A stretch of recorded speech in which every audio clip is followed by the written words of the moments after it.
IDTV prime में आपका स्वागत है। मैं शुभमिता हाजिर हो देश और दुनिया की ताजा तरीन खबरों के साथ। सबसे पहले नजर डालते हैं आज की प्रमुख खबरों पर। घाटशिला उपचुनाव, जयराम महतो को स्कॉर्पियो पर चढ़कर प्रचार करना पड़ा भारी। घाटशिला उपचुनाव शस्त्र धारकों के लिए आखिरी मौका, 28 अक्टूबर तक हथियार जमा करना अनिवार्य। छठ महापर्व पर बारिश का कहर, तेजस्वी यादव का बड़ा ऐलान, जीविका दीदियों और संविदा कर्मियों को मिलेगा सरकारी दर्जा।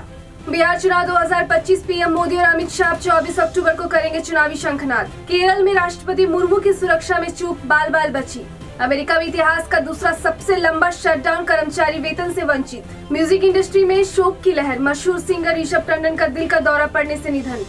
नीरज चोपड़ा बने भारतीय सेना में लेफ्टिनेंट कर्नल। दिवाली के महीने में 4100 अंक कुचला सेंसेक्स। अब खबरें विस्तार से। बिहार विधानसभा चुनाव 2025 से पहले राजद नेता तेजस्वी यादव ने बड़ा ऐलान किया है। उन्होंने कहा कि उनकी सरकार बनने पर जीविका दीदियों को सरकारी कर्मी का दर्जा मिलेगा। शुरुआती वेतन 30,000 रूपए और 2,000 रूपए मासिक भत्ता भी मिलेगा। पूर्व के ऋण ब्याज मुक्त किए जाएंगे और नए 2 साल के ब्याज मुक्त ऋण की व्यवस्था होगी। बिहार में कार्यरत सभी संविदा कर्मियों को स्थायी किया जाएगा। साथ ही माँ योजना के तहत महिलाओं को अन्न और आवास उपलब्ध कराए जाएंगे। तेजस्वी यादव वैशाली के राघोपुर सीट से चुनाव लड़ेंगे। बिहार विधानसभा चुनाव 2025 के प्रचार के बीच 24 अक्टूबर को प्रधानमंत्री नरेंद्र मोदी और केंद्रीय गृह मंत्री अमित शाह की बड़ी रैलियां होंगी। पीएम मोदी समस्तीपुर और बेगूसराय में जनसभाओं को संबोधित करेंगे, जबकि अमित शाह सिवान और बक्सर में रैली करेंगे। दोनों नेता एनडीए के उम्मीदवारों के समर्थन और विपक्ष को संदेश देने पर जोर देंगे। महागठबंधन भी 23 अक्टूबर को पटना में प्रेस कॉन्फ्रेंस कर अपनी चुनावी रणनीति साझा करेगा। 24 अक्टूबर का दिन बिहार की राजनीति के लिए निर्णायक माना जा रहा है। मौसम विभाग ने 25 और 26 अक्टूबर को छठ पूजा के दौरान पूर्वी और उत्तर पूर्वी जिलों में हल्की से मध्यम बारिश की चेतावनी जारी की है। प्रभावित जिलों में पूर्वी सिंहभूम, सरायकेला खरसावा, देवघर, दुमका, साहिबगंज, गोड्डा, पाकुड़ और जामताड़ा शामिल है। विभाग ने घने बादल, बिजली गिरने और तापमान में गिरावट की संभावना जताई है। लोगों से बदलते मौसम के प्रति सतर्क रहने, सुरक्षा और स्वास्थ्य का ध्यान रखने की अपील की गई है। बाकी क्षेत्रों में मौसम अपेक्षाकृत सुहाना रहेगा।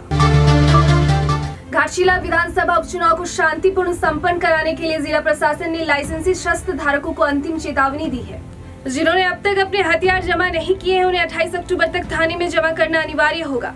पिछले नोटिस में 15 अक्टूबर तक जमा करने का आदेश था, लेकिन कई ने पालन नहीं किया। प्रशासन ने चेतावनी दी है कि बाद में कोई ढील नहीं दी जाएगी और शस्त्र अधिनियम के तहत कानूनी कार्रवाई तथा लाइसेंस रद्द किए जा सकते हैं। चुनाव आयोग और प्रशासन लगातार मॉनिटरिंग कर रहे हैं। घाटशिला विधानसभा उपचुनाव के प्रचार के दौरान झामुमो प्रमुख जयराम महतो को स्कॉर्पियो पर चढ़कर जनसंपर्क करना भारी पड़ गया। जमशेदपुर के उपायुक्त ने बताया कि वाहन के ऊपर बैठकर या खड़े होकर प्रचार करना सुरक्षा मानकों का उल्लंघन है। निर्वाचन पदाधिकारी ने संबंधित दलीय प्रत्याशी को 24 घंटे के भीतर स्पष्ट जवाब देने का निर्देश दिया है। समय पर संतोषजनक स्पष्टीकरण न मिलने पर कानूनी कार्रवाई की जाएगी। चुनाव आयोग की गाइडलाइन के अनुसार वाहन के ऊपर प्रचार प्रतिबंधित है, क्योंकि इससे कानून व्यवस्था और सुरक्षा दोनों प्रभावित हो सकती है। अब बढ़ते हैं राष्ट्रीय खबरों की ओर। राष्ट्रपति द्रौपदी मुर्मू केरल दौरे पर है, जहां सुरक्षा में चूक के कारण उनका हेलीकॉप्टर बाल बाल बचा। पतनमथिट्टा जिले के प्रमदम स्टेडियम में हेलीपैड पर लैंडिंग के दौरान जमीन धंस गई। पुलिस और अग्निशमन कर्मियों ने तुरंत हस्तक्षेप कर हेलीकॉप्टर को सुरक्षित बाहर निकाला।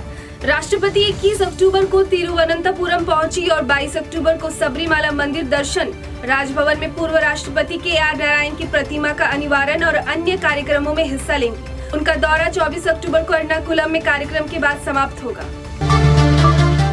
अब बढ़ते हैं अंतर्राष्ट्रीय खबरों की ओर। अमेरिका में 1 अक्टूबर से चल रहा सरकारी शटडाउन अब 22वें दिन में है, जिससे लाखों फेडरल कर्मचारियों की सैलरी रुकी हुई है। राष्ट्रपति ट्रंप का फंडिंग प्रस्ताव सीनेट में 11वीं बार खारिज कर दिया गया है। हेल्थ केयर सब्सिडी को लेकर डेमोक्रेटिक और रिपब्लिकन में सहमति नहीं बन पाई। सबसे बुरा असर एयर ट्रैफिक कंट्रोलर पर पड़ा है, जो वेतन न मिलने के बावजूद काम कर रहे हैं और अस्थायी नौकरियों पर निर्भर है। शटडाउन से अर्थव्यवस्था को भी बड़ा झटका लग रहा है। अब आपको लेकर चलते हैं मनोरंजन जगत में। मशहूर सिंगर, संगीतकार और अभिनेता ऋषभ टंडन का 21 अक्टूबर को अचानक दिल का दौरा पड़ने से निधन हो गया। वे फकीर, लिविंग लिमिटलेस जैसे गानों और रशाना, द एरर ऑफ लाइट जैसी फिल्मों के लिए प्रसिद्ध थे। मुंबई निवासी ऋषभ शांत स्वभाव और संगीत के प्रति गहरे प्रेम के लिए जाने जाते थे। उनके कई गाने अभी अप्रकाशित हैं। फैंस और दोस्त उन्हें भावुक कलाकार और अच्छे इंसान के रूप में याद कर रहे हैं। उनके आकस्मिक निधन से म्यूजिक इंडस्ट्री में गहरा शोक है। खेल की दुनिया की बात करें तो भारत का स्टार भाला फेंक एथलेटिक और 2 बार के ओलंपिक पदक विजेता नीरज चोपड़ा को भारतीय सेना में लेफ्टिनेंट कर्नल का मानद दर्जा मिला। रक्षा मंत्री राजनाथ सिंह और थल सेना अध्यक्ष उपेंद्र द्विवेदी की मौजूदगी में नीरज को यह उपाधि दी गई। इस अवसर पर नीरज सेना की वर्दी में दिखाई दिए। सेना ने उनकी उपलब्धि और देश के प्रति योगदान को ध्यान में रखते हुए यह सम्मान प्रदान किया है। इस कार्यक्रम का वीडियो सोशल मीडिया पर वायरल हो रहा है। अंत में बाजार और कारोबार की बात। अक्टूबर में शेयर बाजार में जबरदस्त तेजी देखने को मिली है। सेंसेक्स 4159 अंक यानी लगभग 5% बढ़कर अपने लाइफ टाइम हाई के करीब पहुंच गया, जबकि निफ्टी भी रिकॉर्ड से केवल 410 अंक पीछे है। इस तेजी के पीछे विदेशी संस्थागत निवेशकों यानी FII का शुद्ध निवेश है, जिन्होंने अक्टूबर में 7,300 करोड़ रुपए से अधिक का निवेश किया। विशेषज्ञों का मानना है कि आय में सुधार, घरेलू खपत और वैश्विक आर्थिक माहौल में सुधार से बाजार नई ऊंचाई पर जा सकता है। फिलहाल आज के लिए इतना ही। दर्शकों कैसी लगी हमारी ये पेशकश हमें जरूर बताएं। कल फिर मिलेंगे रात 8 बजे। बने रहिए हमारे साथ, देखते रहिए IGTV इंद्रधनुष।